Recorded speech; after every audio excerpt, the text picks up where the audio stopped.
9 जून 2025 की सुबह 7:09 के आसपास का एक्स पर ट्वीट किया गया था। जानकारी साझा की गई थी। मुख्यमंत्री थे मेघालय के, नाम उनका था कॉनराड के संगमा। वो लिखते हैं कि राजा हत्याकांड में 7 दिनों के भीतर मेघालय पुलिस को बड़ी सफलता हाथ लगी है। मध्य प्रदेश के रहने वाले 3 हमलावरों को गिरफ्तार कर लिया गया है। महिला ने आत्मसमर्पण कर दिया है।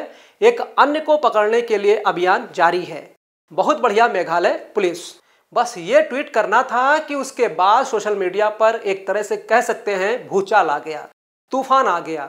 हर कोई बस इसी ट्वीट के बारे में बातचीत करना शुरू कर देता है, क्योंकि एक लड़की जिसकी तलाश करने के लिए पुलिस तमाम कोशिशें कर रही थी, SDRF, NDRF, Meghalaya police, local के लोग, पर्वतारोही, इंदौर की पुलिस और तमाम लोग कोशिश कर रहे थे। आखिरकार जिस लड़की की तलाश कर रहे थे वो जिंदा थी, और जब जिंदा जिस हाल में मिलती है वही हाल अपने आप में कई तरह के सवाल खड़े कर रहा था।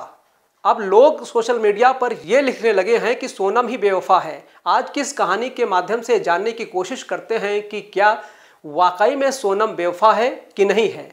नमस्कार, आदाब, सत श्री अकाल, राम राम जी। मैं दिलीप यादव।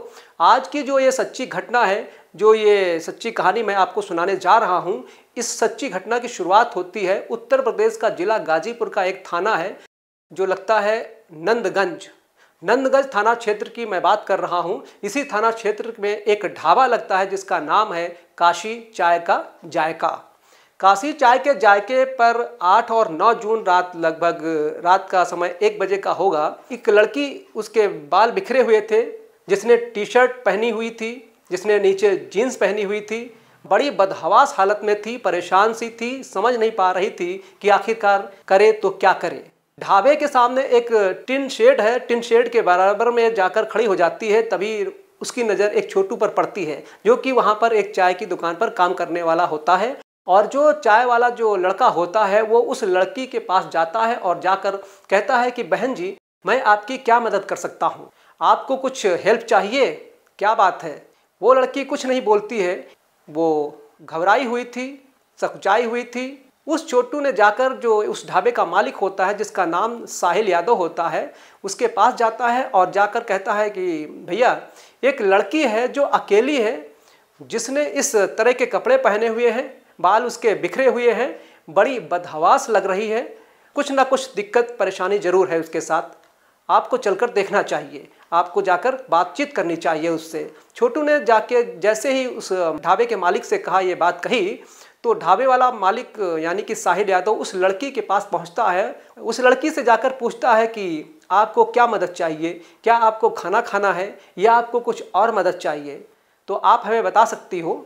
उस लड़की ने एक डिमांड की कि मुझे एक फ़ोन चाहिए, मुझे बात करनी है, अपने घर वालों से बात करनी है, क्या आप मेरी मदद कर सकते हैं। जैसे ही साहिल ने इस बात को सुना तो पहले थोड़ा सा घबराया, परेशान हुआ। उसने सोचा, फिर उसे अपने घर के परिवार की बहन बेटियों की याद आई। ये दिक्कत परेशानी तो किसी के साथ भी हो सकती है, इसलिए अपने अंदर उसने थोड़ी हिम्मत जुटाई और हिम्मत जुटाने के बाद वो अपना मोबाइल निकालता है और उस लड़की के हाथ में थमा देता है। वो लड़की क्या बात कर रही थी, क्या बात नहीं कर रही थी, उस ढाबे के मालिक ने ये जानने की बिल्कुल कोशिश नहीं की, ना ही छोटू ने जानने की कोशिश की, और वो जाकर दूर खड़े हो जाते हैं। लड़की जब फ़ोन पर बातचीत कर रही थी तो लगातार रोए जा रही थी, रोते रोते कुछ कहने की कोशिश कर रही थी। सामने फ़ोन पर कौन है उसको पता नहीं, लेकिन ये कहा जाता है कि वो लड़की अपने परिवार के लोगों से बातचीत कर रही थी। और जब बात खत्म हो जाती है, पूरी हो जाती है, तब भी उसका रोना बंद नहीं होता है। एक तरफ छोटू, एक तरफ उस ढाबे का मालिक, इसी बीच में एक और महिला होती है जो यहाँ पर अपने परिवार, अपनी फैमिली के साथ आई हुई थी। उस महिला की नज़र इस रोती हुई लड़की पर जब पड़ जाती है, तभी वो लड़की से बातचीत करने की कोशिश कर रही थी, उसको ढाढ़स बंधाती है, शांत कराती है कि बेटा शांत हो जाओ, क्या दिक्कत है, क्या परेशानी है, आप हमसे बताओ, हम आपकी मदद कर सकते हैं। लेकिन सोनम, जो लड़की जिसका नाम सोनम रघुवंशी होता है, वो सिर्फ रोए चली जा रही थी। आखिरकार उस महिला ने जाते जाते उस ढाबा मालिक से कहा कि आपको एक काम करना चाहिए, आपको पुलिस को कॉल करनी चाहिए, पुलिस को बताना चाहिए, हो सकता है कि ये मामला, ये पुलिस केस हो, कहीं ऐसा ना हो तुम्हारे लिए कोई दिक्कत परेशानी खड़ी हो जाए। ढाबे का जो मालिक होता है उसको ये बात समझ में आ जाती है। साहिल यादव ने तुरंत 112 नंबर पर कॉल करता है और कॉल करने के बाद कहता है कि साहब, यहाँ पर एक लड़की है जिसने काली टी शर्ट पहनी हुई है, काली जींस पहनी हुई है, बाल बिखरे हुए हैं, थोड़ी परेशान हालत में है। उसने अपने परिवार वालों से बातचीत की है, रो रही है, बहुत ज़्यादा परेशान हो रही थी, आसपास में उसका कोई अपना दिखाई नहीं दे रहा है, आप आ जाइए। 112 नंबर ने जैसे ही सूचना प्राप्त की, उसके बाद मौके पर तुरंत पुलिस पहुंच जाती है। जो स्थानीय एसएचओ होते हैं वो भी मौके पर पहुंच जाते हैं। अब रात के लगभग 3 बजे के आसपास का ये वक्त हो गया था। ये 9 जून 2025 की सुबह का वक्त था। पुलिस उस लड़की को अपने साथ लेकर चली जाती है। दरअसल जब पुलिस यहाँ से उस लड़की को लेकर जाती है तो पुलिस महिला चौकी में जाकर उस लड़की को सुपुर्द कर देती है। और ये पुलिस महिला चौकी जो है ये जिला अस्पताल परिषद में महर्षि Vishwamitra autonomous state medical college परिसर में एक सखी वन स्टॉप सेंटर होता है, उस वन स्टॉप सेंटर में रख दिया जाता है। लड़की से पूछा जा रहा था कि तुम्हारा नाम क्या है। लड़की ने कहा कि मेरा नाम सोनम रघुवंशी है। सोनम रघुवंशी ये कुछ पिछले लगभग 17-18 दिनों से सुना सुना सा नाम लग रहा था। फिर पूछा जाता है कि तुम कहाँ रहती हो, तो बताती है कि मैं मध्य प्रदेश के इंदौर में रहती हूँ। बस इतना था कि ये सुनने के बाद पुलिस के पैरों तले से ज़मीन खिसक जाती है। पुलिस सोचने पर मजबूर हो जाती है कि बात है मेघालय के शिलांग की, वहाँ पर पहाड़ियों में इसके पति की अभी लाश मिली थी। ये लड़की यहाँ क्या कर रही है, यहाँ से इतनी दूर पुलिस समझ नहीं पा रही थी, आखिरकार करे तो क्या करे। तुरंत ही उच्च अधिकारियों को लखनऊ सूचना दी जाती है। लखनऊ के जो लॉ एंड ऑर्डर होते हैं अमिताभ यश, उन तक बात पहुंचती है। उनको पूरी कहानी बता दी जाती है, कैसे कैसे लड़की मिली है, कहां से प्राप्त हुई है, क्या इसने बताया है, क्या नहीं बताया है। अमिताभ यश को पूरी जानकारी दी जाती है। आखिरकार उन्होंने मेघालय पुलिस से संपर्क किया, साथ ही इंदौर के पुलिस से भी उन्होंने संपर्क किया और उनको बताया कि जिस लड़की की आप पिछले 17 दिनों से तलाश कर रहे थे, दरअसल वो लड़की हमारे पास या हमारे यहाँ पर है और आप यहाँ पर आकर बातचीत कर सकते हैं, मिल सकते हैं। बस मेघालय पुलिस को और साथ ही जो इंदौर की पुलिस को सूचना दी जाती है। इसके बाद उस लड़की से ये भी जानकारी जुटाई जाती है कि तुमने किससे बातचीत की है। तो यहाँ पर ये बात आती है कि लड़की ने अपने भाई गोविंद से बातचीत की थी। गोविंद जो उसको इंदौर से जाकर सीधा मेघालय के शिलांग में उन पहाड़ियों में अपनी बहन की तलाश लगातार कर रहा था। हालांकि पुलिस अब इस मामले की जांच पड़ताल कर रही थी, लेकिन एक गाइड ऐसे सामने आता है जो कि मावला ख्यात एक जगह लगती है। यहाँ का एक लड़का होता है गाइड, जो कि अल्बर्ट पेड जिसका नाम होता है, वो बताता है कि 23 मार्च 2025 की सुबह 10 बजे के आसपास वो देखता क्या है कि एक कपल है, जिस कपल के बारे में उसने अब जानकारी सोशल मीडिया के माध्यम से पता चलता है। जो लड़की है उसका नाम होता है सोनम रघुवंशी और जो लड़का होता है यानी कि उसका जो पति है उसका नाम होता है राजा रघुवंशी। ये दोनों साथ में थे और इनके साथ 3 जने और थे। वो 3 कौन थे, क्या बात कर रहे थे, कोई उसको जानकारी नहीं थी, क्योंकि वो हिंदी में बातचीत कर रहे थे और उसको हिंदी नहीं आती थी। इस गाइड को या तो वो अंग्रेजी जानता था या फिर अपनी लोकल लैंग्वेज की भाषा को, जिसको खासी बोलते हैं, उसको जानता था। उसने कहा कि मैं आपको सेवाएं दे सकता हूं, मैं आपकी मदद कर सकता हूं, आपको कहां कहां घूमना है, आप मेरे साथ चल सकते हैं। अल्बर्ट पेड ने जितनी भी बातें की उन लोगों ने साफ इनकार कर दिया कि हम आपको अपने साथ लेकर नहीं जाना चाहते हैं। इसके बाद उन्होंने एक दूसरा जो था गाइड था बंसाई, उस दूसरे गाइड की मदद मांगते हैं। उससे कहते हैं कि हमें घूमना है। पहला जो गाइड था उसको रिजेक्ट कर देते हैं, दूसरे वाले गाइड को अपने साथ लेकर चले जाते हैं। लेकिन जब ये स्थिति हो जाती है तो अचानक से गायब हो जाते हैं। अब इस मामले में जब पुलिस को भी ये बातें सब याद आती हैं तो सोशल मीडिया पर ये सब चीज़ें लगातार चल रही थी। तभी मेघालय के डीजीपी, जिनका नाम है ईदाशीशा नानग्रोव, इनकी तरफ से एक मैसेज दिया जाता है। बताया जाता है कि मध्य प्रदेश के 3 लोगों को पकड़ा है और साथ ही महिला को भी हिरासत में लिया गया है। पुलिस का ये दावा है कि राजा रघुवंशी की जो हत्या हुई है, कत्ल हुआ है, उस कत्ल में इस लड़की का पूरा रोल है। इसने लोगों को हायर किया और हायर करने के बाद उसने अपने पति की हत्या कराई।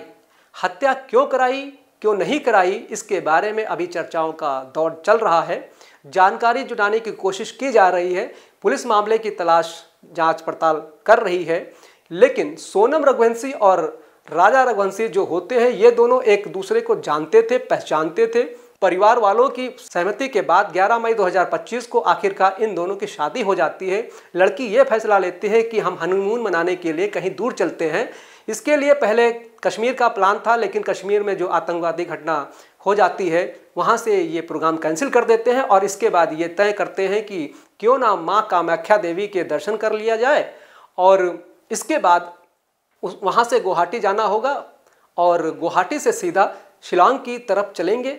शिलांग की जो घाटियाँ हैं, वहाँ की जो वादियाँ हैं, वहाँ देखेंगे और वहाँ का एंजॉय लेंगे, आनंद लेंगे, हनीमून का पूरा लुत्फ उठाया जाएगा। कुछ ऐसी प्लानिंग थी। 20 मई 2025 से 29 मई 2025 तक का ये टूर था और ये आराम से घूम रहे थे, पल पल की जानकारी दे रहे थे। 23 मई 2025 की सुबह लगभग दोपहर लगभग 1:45 पर सास को फ़ोन पहुंचता है। सास यानी कि सोनम रघुवंशी की सास उमा देवी का फ़ोन पहुंचता है। वो बताती हैं, बेटा कहाँ हो, कैसे हो, तुम्हारा व्रत है कि या नहीं है। ये सब जानकारी जुटाई जा रही थी और ये फ़ोन करके कहती है, मैं आपसे अभी बाद में बात करूंगी क्योंकि यहाँ पर नेटवर्क का इशू है, थोड़ी दिक्कत है, आपसे मैं बाद में बात होगी।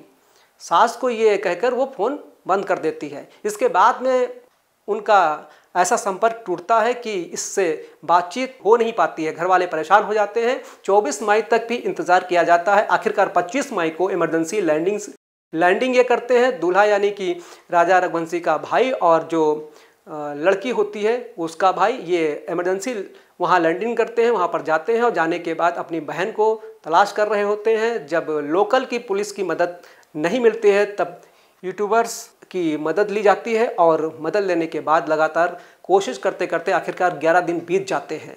मेघालय का एक ज़िला है पूर्वी खासी हिल्स, वहाँ का एक थाना है सोहरा थाना क्षेत्र का इलाका लगता है बोइस डोंग और यहाँ लगभग 1000 फीट की जो गहराई थी उस जगह की, वहाँ पर एक लाश मिलती है और उस लाश जो मिलती है उसके सीधे वाले हाथ पर राजा लिखा हुआ था। उससे पहचान कर ली जाती है कि जिस राजा रघुवंशी की तलाश की जा रही है दरअसल वो मर चुका है, उसे मार दिया गया है। उसी के पास में एक दराती मिलती है जिससे नारियल वगैरह काटे जाते हैं, उसी से शायद उसकी हत्या की गई थी और मारकर उसको खाई में डाल दिया गया था। और इस बात का अंदाज़ा इस बात से लगाया जा रहा था कि जहाँ पर लाश थी वहाँ पर उसे जाने में शायद वक्त लगेगा, क्योंकि एक दीवार थी 5 फीट से ज़्यादा ऊंची थी, उस दीवार को फांद पाना इतना आसान नहीं था। लेकिन वहाँ लाश कैसे पहुँच गई, आखिरकार ये भी एक सवाल था। जिसकी हड्डियाँ टूटी निकली, उसके शरीर पर चोट के निशान निकले। अब सोनम की तलाश थी। सोनम को तलाश करने के लिए वहाँ की SDRF, NDRF, लोकल पुलिस और पर्वतारोही तमाम टीमें काम कर रही थीं।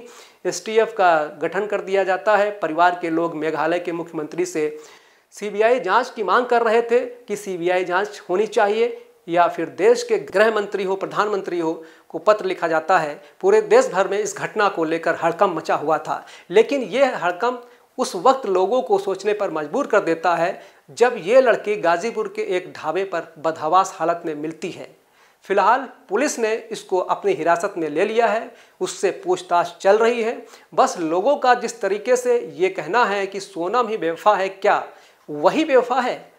लेकिन घर वाले, परिवार वाले अभी मानने को तैयार नहीं हैं। यदि परिवार वालों की बात झूठी निकली तो हो सकता है कि परिवार वालों का भी इसमें इन्वॉल्वमेंट सामने आ जाए। ये तो खैर पुलिस की जांच के बाद ही पता चलेगा। लेकिन जिस तरीके से, जिस हालत में सोनम का मिलना है, वो वाकई अपने आप में कई तरह के सवाल खड़े कर रहा है। दोस्तों, आप सब लोग अपना ख्याल रखिए, सुरक्षित रहिए। धन्यवाद, नमस्कार।